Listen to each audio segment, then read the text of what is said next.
You may fire when ready, Gridley. George, I'm not going to make a scene. If you want to tell me where you were tonight, that's up to you. If you don't want to tell me, that's all right, too. Well, being you give me a choice, I'll take number 2. Good night, honey.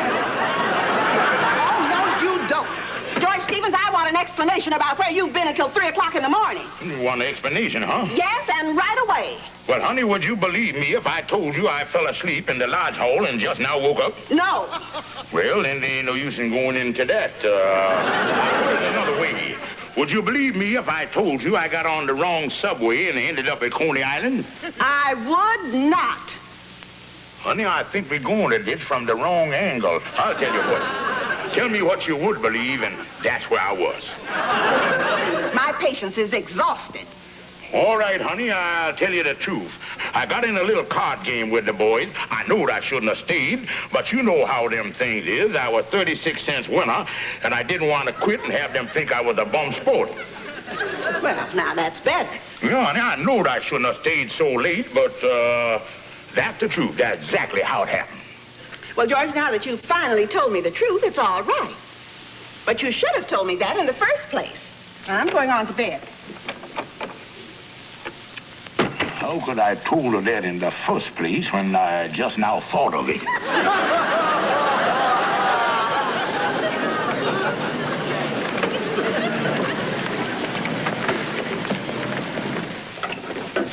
Hi, Amos. Oh, hello, Kingfish.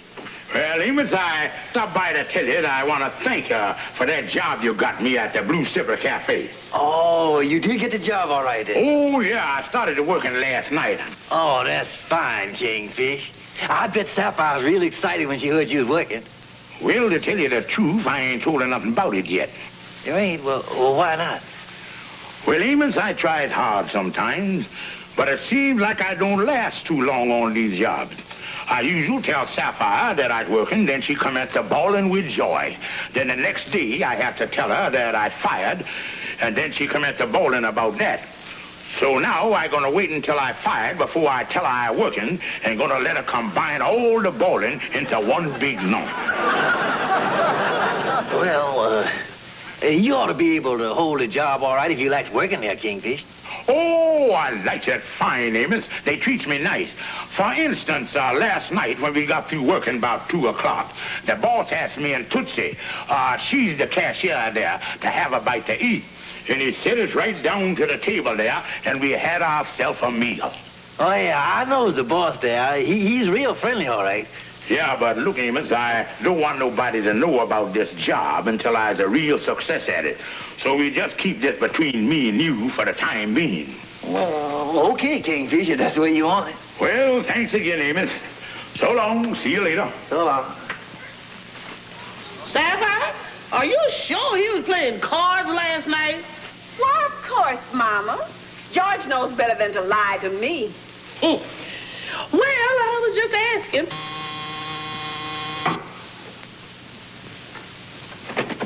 Yes? Are you Mrs. Stevens? No. Well, I guess I can leave the message with you. I'm Mr. Holbrook, manager of the Blue Slipper nightclub. Mr. Stevens dropped his wallet at the club last night, and inasmuch as I was in the neighborhood and thought he might be worried about it, I thought I'd drop it by. You say he dropped his wallet in the Blue Slipper nightclub? Yes. Actually, Tootsie found it after he left the table. Tootsie? Yes. Well, I must be going along. Good day. Hey. Sapphire, come on in here. The old fire horse done broke out of the barn again. What are you talking about, Mama? Well, as far as I can see at this moment, you is running second to Tootsie. Tootsie? Yes, Tootsie. A man just come over here from the Blue Slipper nightclub, and he said George dropped his wallet while he was sitting at a table with Tootsie. Oh, Mama. George told me he was playing cards at the lodge last night. Oh, do you think by any chance, Mama, he could be yet getting interested in other women? Sapphire, face facts. A man don't look at a road map unless he's going someplace.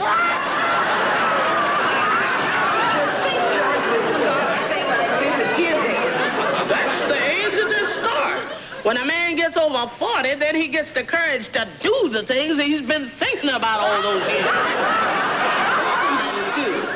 The thing to do is to fight fire with fire.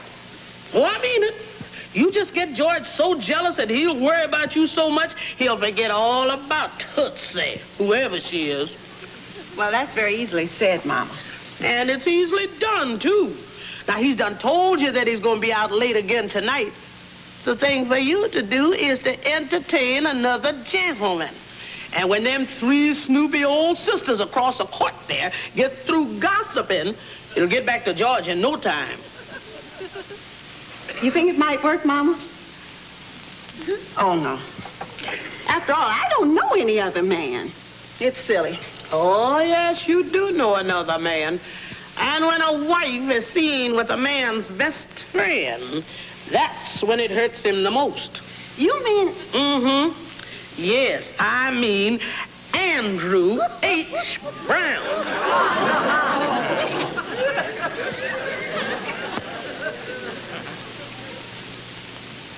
Sapphire, it's 7:30. I sure hope you're ready. I'm all ready, Mama. Oh, you look lovely, daughter. Oh, thank you, Mama. And say, our plans are working out wonderfully. George says he'll be coming home late again tonight. Huh. And I notice you've got the table set near the window so the neighbors can see everything that's going to happen.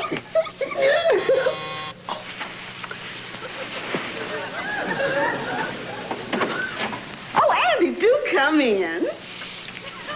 I didn't mean to bust in with you still in your camisole. Oh, Andy, this is my new evening gown. It's a copy of a Paris model. Yeah, looks like they run out of material while they was copying it. Hello, Miss May. Hello, Andy. So nice of you to come up and see us tonight. Yeah. Well, I'm going to be running along. Have a nice time, you two. All right, Mama. Enjoy yourself. Yes, night and night.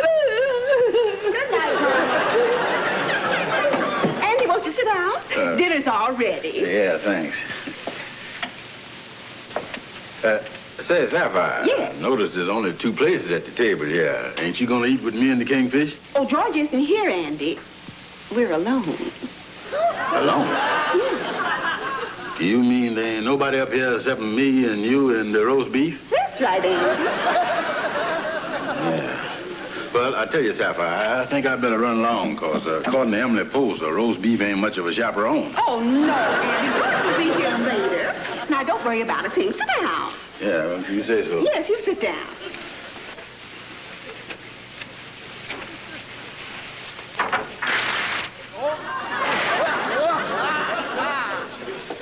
Oh, what a beautiful moon. Oh, yeah.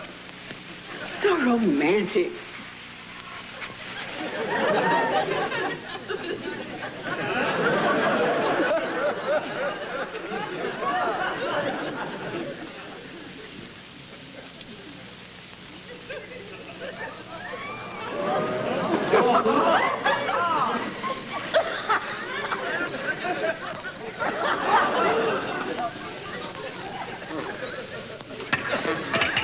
Oh, Andy, here's a bachelor button.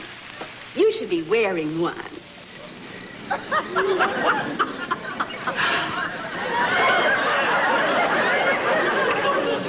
All finished, Andy? Yeah. All right. I'll remove these things, and I'll bring on the main course.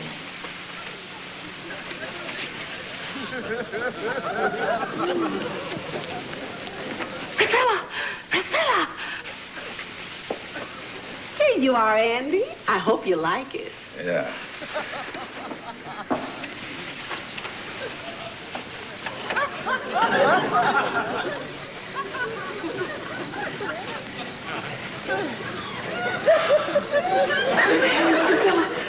Lordy.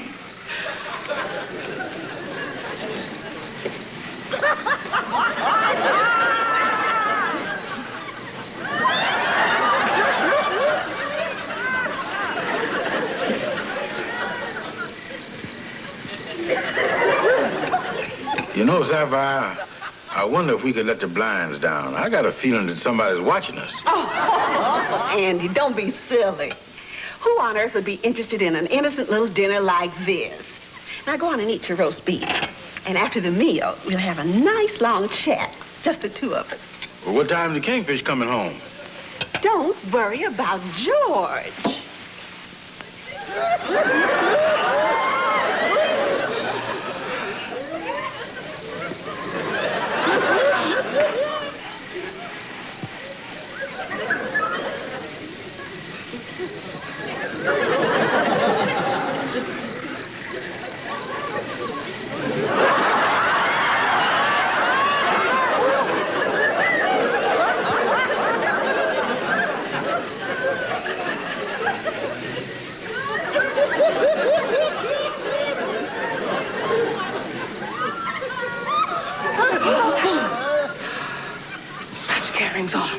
Why, I haven't seen anything like this since Greta Garber in Flesh and the Devil.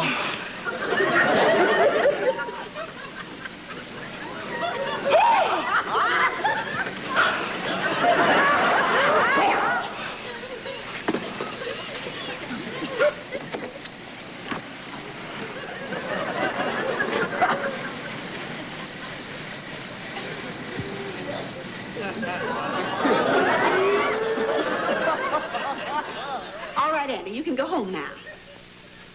I said you could go home now, Andy. Andy, wake up and go home. Oh, yeah. There's your hat. Take it and go home. Come on, hurry up. Get your hat. Good night. Good night.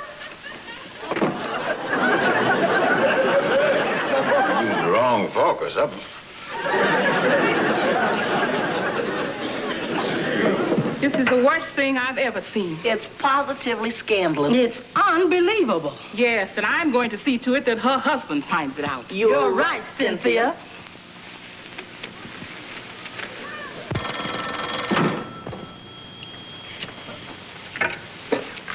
Hello, George Kingfish Stevens speaking.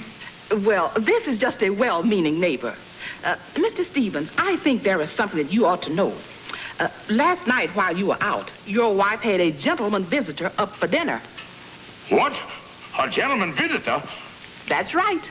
I saw it with my two sisters. And I just thought you ought to know. Hello? Wait a minute. A gentleman visitor. Well, hello there, Bright Eyes. How you doing today? What's the matter, Kingfish? Oh, Calhoun, something awful done happened. I never told nobody this, but I got a job in a restaurant. And last night, while I was away working, a fella come up to my house and had dinner with my wife. A neighbor done phoned me about it. Oh, what is I gonna do? A fella come up and had dinner with your wife? Kingfish, this is one of the most dastardly things one man could do to another. A thing like this shows the terrible evil that lurks in the heart of this man. It shows that this unscrupulous viper has sunk to the lowest form of chicanery.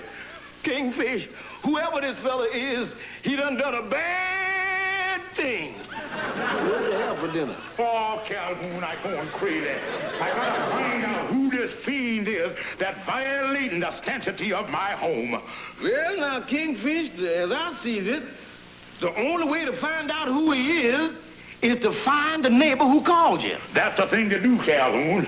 But Calhoun, I'm nervous. You scout around and see can you find that person, then bring me the facts.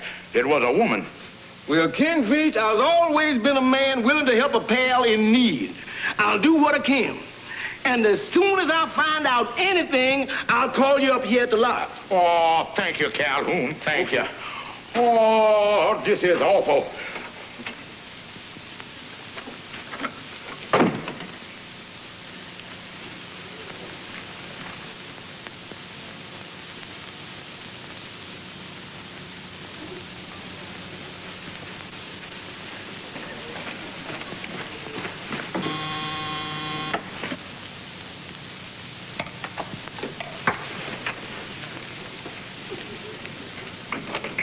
Yes? How do you do, ma'am? I wonder if I could come in and talk to you a minute. Yes, I guess so. Thank you. Won't you sit down? Oh, no. Thank you just the same. How do you do, ladies?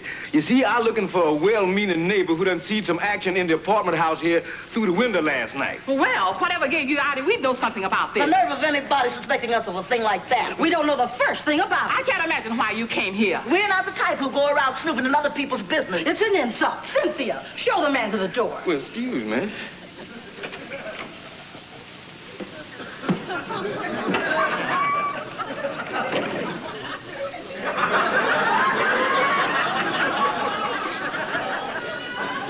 Why, you little rascals, you.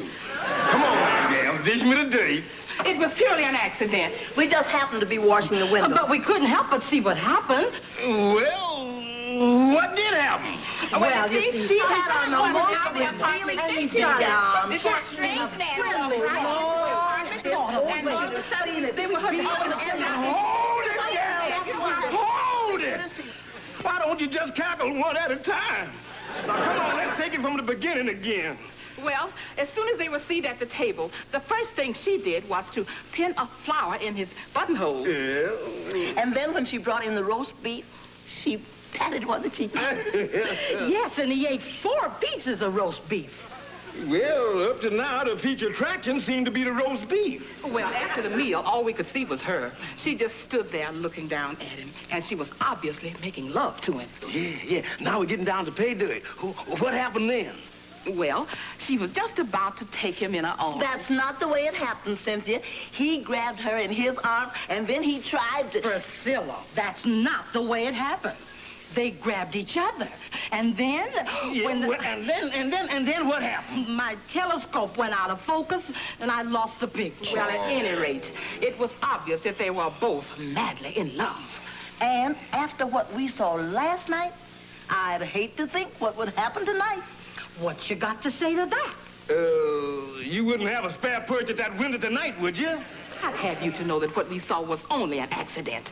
Well, I ain't interested in no more details, girls.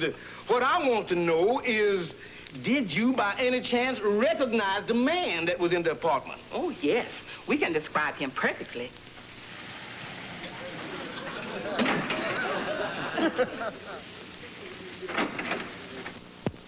Hi, Andy. Hi, Kingfish. Say, Kingfish, I want to ask you something about last night. I was wondering if, Say, Kingfish, why you got that baseball bat on your desk? What is that?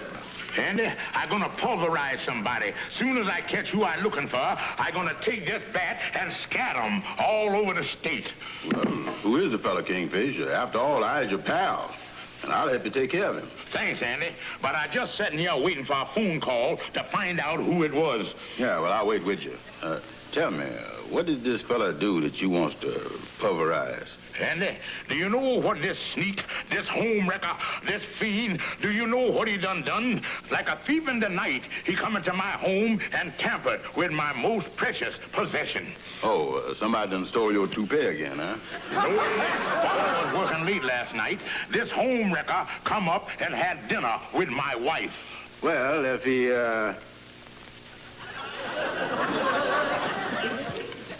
Wait a minute, Kingfish. Let's get something straight here before the conversation flies off on another tangerine. This fella that me and you is waiting to subdivide with the baseball bat, is he the one that done had dinner with your wife? Right. Well, like Napoleon said at Waterloo, I've had a lot better days than this. Tell you, Andy, when I find out who this fella is, I'm gonna take this bat and I'm gonna haul off and... Hello? Oh, you found out who he was? Yeah, I certainly did. With the cooperation of 3 charming young ladies.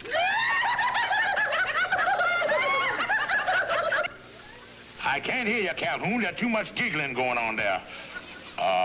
Look, spell the fella's name. B, like in baby.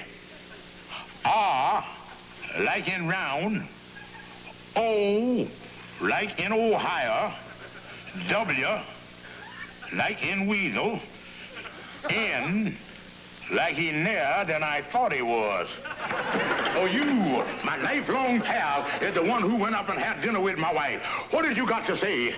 Well, the roast beef was too well done. Andy, you ain't getting away with it. Turn it loose, I say. Turn it loose. Hey, fellas, take it easy. What's going on here?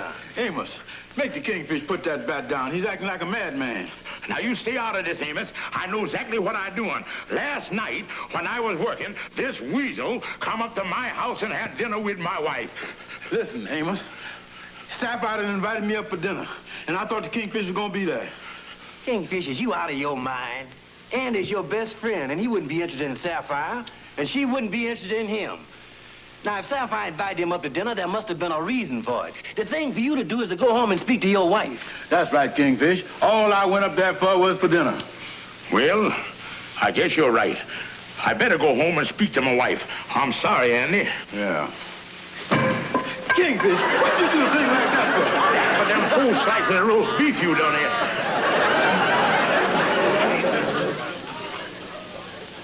But, George, how are Mom and I to know that you had this new job at the nightclub? Well, that ain't no reason for you to figure that I'll galvanizing around with some gal. Well, George, I only invited Andy up here to dinner to make you jealous so you would stay home at night. I thought that you... You thought. Yeah, you thought. If you don't know me now, after 25 years, you ain't never gonna know me. But, George, darling... Look, Mama, you just as guilty as Sapphire. You probably egged on in the whole thing. I'm so sorry, George. Can I make you a cup of tea? No, I ain't interested in no tea. I just fed up with you two being suspicious all the time. Well, George, I didn't know what to think with you being out so late every night. Well, that ain't gonna happen no more. I done quit that job. I getting a new job. Oh, George, I'm so glad. And there's gonna be a new rule around here. From now on, no more suspicion. Don't believe nothing unless you see it with your own eyes. Now, have both you all got that straight? Unless you see it with your own eyes. Yes, George. Now, I'll have some tea and a little more respect around here.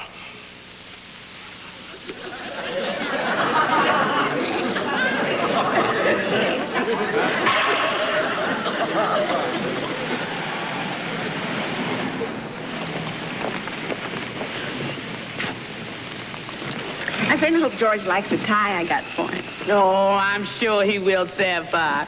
He's so sweet. Yes, he is, Mama. And, you know, never again will I believe anything unless I see it with my own eyes. You're right, Sapphire. Wonder how George likes his new job. Oh, I guess he likes it all right. He said he's working at the Globe department store, and that's a very nice firm. Yes, it is. Bus ought to be along any minute now. Hey, Sapphire, ain't that George coming out that store?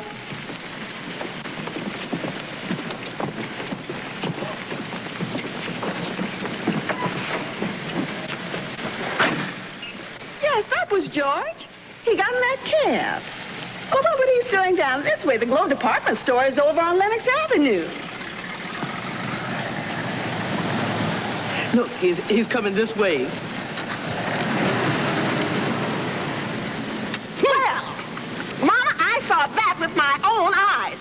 I'm leaving him for good. Yes, Sapphire. I'm a witness. I saw it with my own eyes. Come on, let's go home and start packing.